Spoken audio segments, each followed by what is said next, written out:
Hey everyone, Josh Merhar here, and today we're going to talk about how to play glitchy triplets like Mark Guiliana. Hey-o. I know that Mark usually preaches about improvisation and not relying on particular patterns, a point with which I completely agree, but working with some specific patterns really helped me get a grasp on this stuff, and I think it could help other people too. So we're going to use some specific patterns. Sorry, Mark.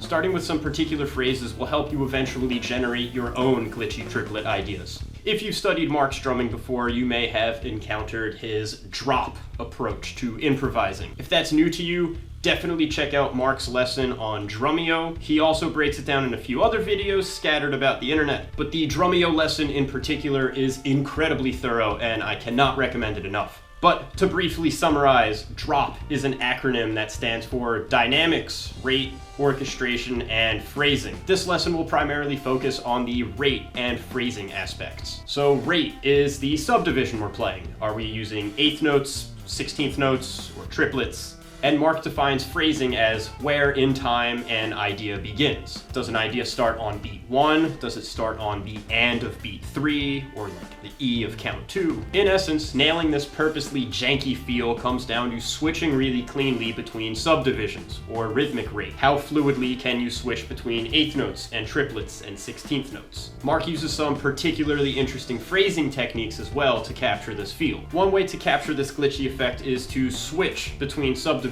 in the middle of a groove, like playing eighth notes on the hi-hat and then switching into triplets mid-measure. Another tactic to get the glitchy feel is to phrase triplets in groupings other than threes or sixes. By that, I mean we could take a 4-beat phrase that would usually exist as 16th notes, but play them as triplets instead. Accenting the first hit of each 4-beat pattern creates a sort of over-the-beat effect, where the accent seemingly shifts throughout the measure.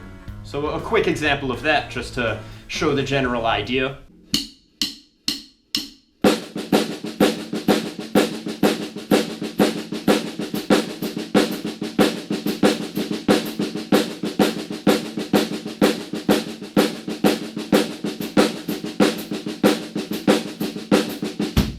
So let's get into some specifics. We'll start with the basic eighth note groove in a halftime feel. So I'll hit the snare on count 3. Everything I'm about to play will fit in 2 measure cycles. For this first example, we're going to switch into triplets on count 4 of the first measure. We'll hit the hi-hats right on count 4, we'll leave the middle triplet blank, then on the last triplet of the beat, we'll hit the kick and hi-hats at the same time. The kick behaves as a sort of anticipation to the following beat 1. So we're not actually hitting the kick on beat 1. It feels like we get to the downbeat a split second early, and that's kind of the glitchy feel we're after. It's like a little sloppy on purpose. So then we continue with triplets through beat 1, and then we'll switch back into eighth notes on beat 2 of the second measure. That was a super wordy explanation, so let's take it to the drums and get an idea for what it sounds like. Very slowly at first.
So we established a rate change and a phrasing possibility, since we're kind of switching into triplets at a particular location in time. Now we'll change where exactly we switch into triplets. So now we're going to adjust the phrasing a little bit. So let's bump the phrase ahead a beat. So we'll switch into triplets on count 3 of the first measure.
And we'll bump it ahead again, so we'll switch into triplets on count 2.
And now we'll switch into triplets on count 1 of the second measure.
Those phrases are great for creating a little bit of a time warp effect in a groove, but we could get real weird using the same concept as fills. Let's mess around with a few combinations. For this first combination, we'll switch into triplets on count 3 of the first measure, but we won't switch back to eighth notes until count 2 of the following measure. The orchestration on this example really helps shape the phrasing by accenting some of the offbeat triplet partials. Also, pay careful attention to the unison between the kick and snare. This is something that Mark does a lot. Played super slow, then extra medium, then relatively fast.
The next combination will use 4 beats of triplets, again switching into triplets on count 3 of the first measure.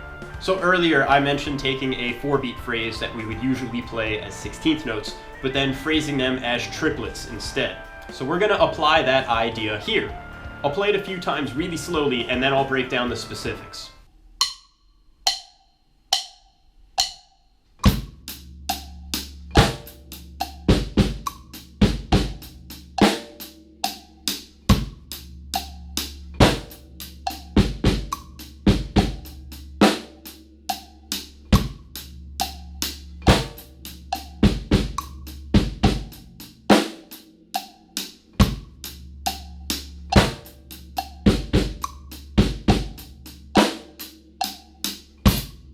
So starting at beat 3, the sticking I used is right, left, right, left, right, right, left, left, right, right, left, left. But if I write out that sticking grouped in 4s instead of 3s, the phrasing becomes a lot more clear. It's basically 16th notes in 3/4. But it feels totally different when we take the same sticking and play it as triplets instead of 16th notes. Now I'll play through the same combination again at a few different speeds. Again, pay careful attention to the unisons between the kick and snare.